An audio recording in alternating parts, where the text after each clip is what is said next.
So I'm just coming off the hype of Godzilla and Pacific Rim, so I need an anime that is kind of close to that.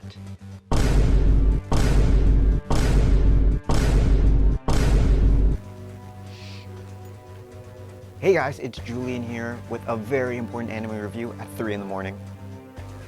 Netflix just dropped a huge anime, which I didn't see coming, but it's just the anime I needed.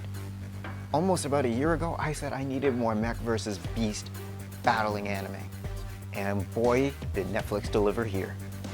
So, without further ado, let's drift into this anime review.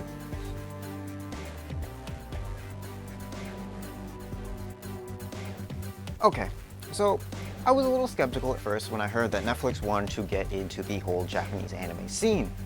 I mean, this is Netflix, right? They are known more for their live action and they're more of a westernized type of company. But when they started to say that they were going to be a lot more serious about this and they partnered with Polygon Pictures, I wasn't quite sure to make of this. Polygon Pictures does anime like Knights of Sidonia and Godzilla. So when I heard that this anime was going to be about Pacific Rim, well, what better studios to do this than a studios that is well versed with mech and monster-based animes. So pretty good choice there, Netflix. Anyway, Knights of Sidonia is in a different anime, so I'll do that in a different review. So let's get back to this on Pacific Rim.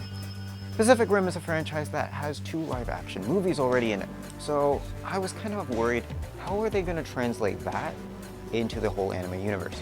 Well, they got their style check, but do they have the world building? Does this world have enough to facilitate an entire anime? Well, I can safely say it does. Netflix did a phenomenal job with the first season of this anime, so let's get into it. The series follows siblings Taylor and Hayley as they survive a Kaiju encounter. Their parents are pilots of Jaegers themselves and they help get their kids out to safety. But in Operation Blackout, which basically means the PPDC is abandoning Australia, they have to get to the evacuation point. Sad to say, they don't quite make it in time, so their parents leave them in the mountains where they believe they'll be protected until they can come back with help. Well, 5 years later, sadly, Taylor and Hayley's parents don't actually make a return. Well, they're trying to live quite peaceful lives and Taylor is tasked with keeping Hayley safe, but Hayley wants to go out and explore. Well, Hayley's about to leave their safe haven, but all of a sudden she stumbles upon a Jaeger.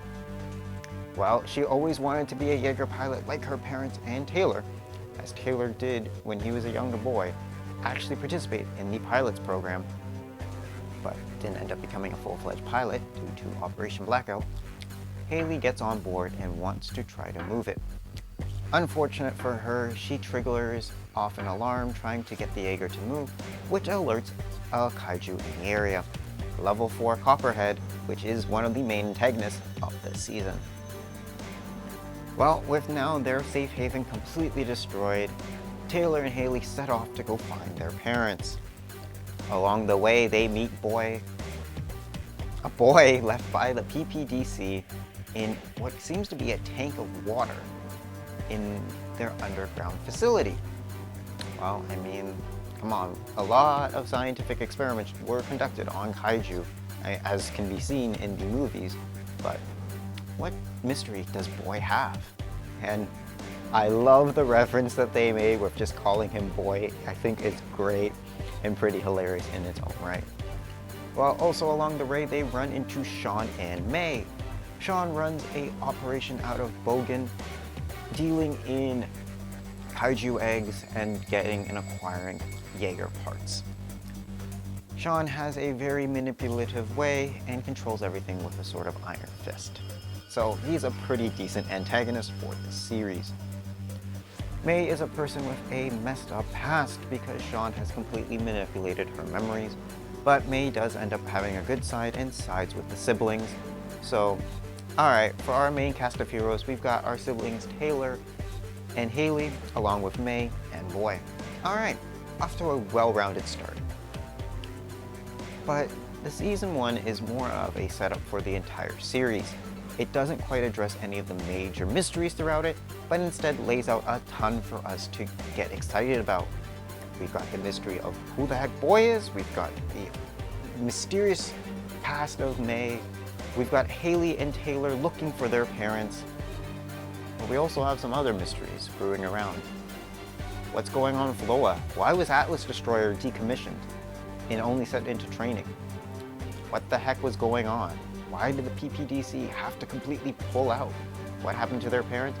So many questions and so little answers.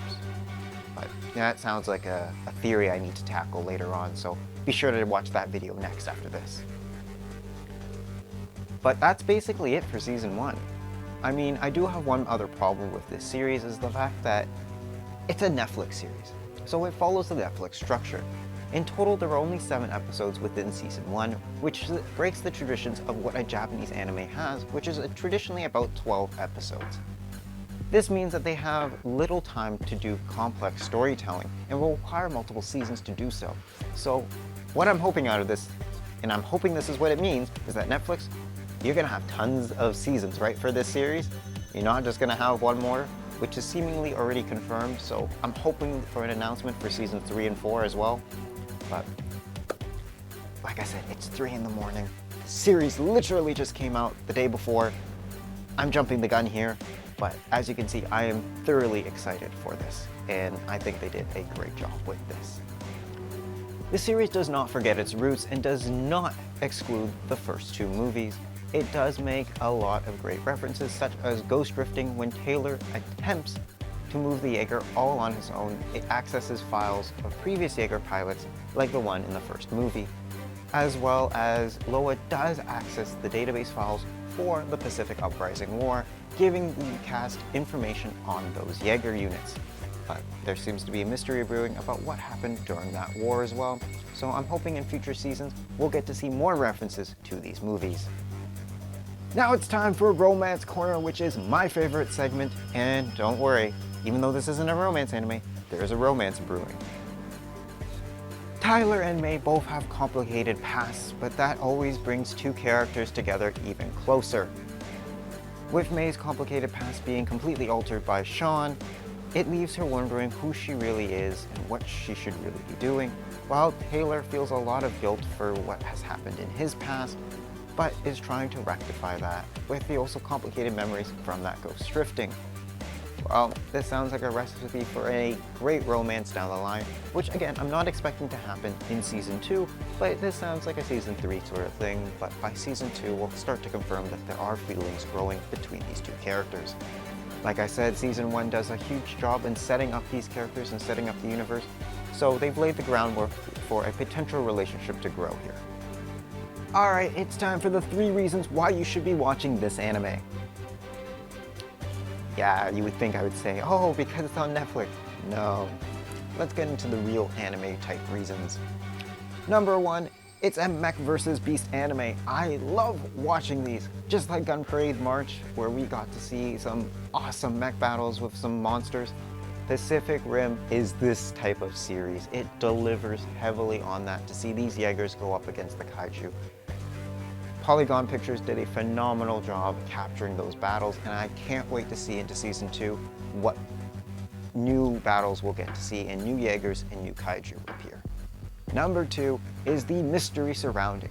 Like I said, Season 1 does a huge amount of setup for this series, leaving us with tons of mysteries around all these characters, leaving us with a taste for more, and we want to see and figure out what's going to happen to these characters, so it does a great job portraying and setting up these mysteries for us to go uncover. And number 3, the world building is great. We already fell in love with the Pacific Rim series with the first 2 movies, and this just adds more icing on top of this cake with giving us more of an in-depth look into this universe. I mean, I can't wait to see where this series goes, and hopefully there may even be spin-off animes. Who knows? But all I can definitely say is that this is a good push in the right direction for this series. So I'm hoping for big things out of this. Alright guys, that about wraps it up for this anime review. Be sure to check out my anime theory on this as to what I think is going to take place in the 2nd season. Well, until then, I will see you guys in the next review. and I'm gonna go try to get some sleep. I just completely binge watched that. That was crazy.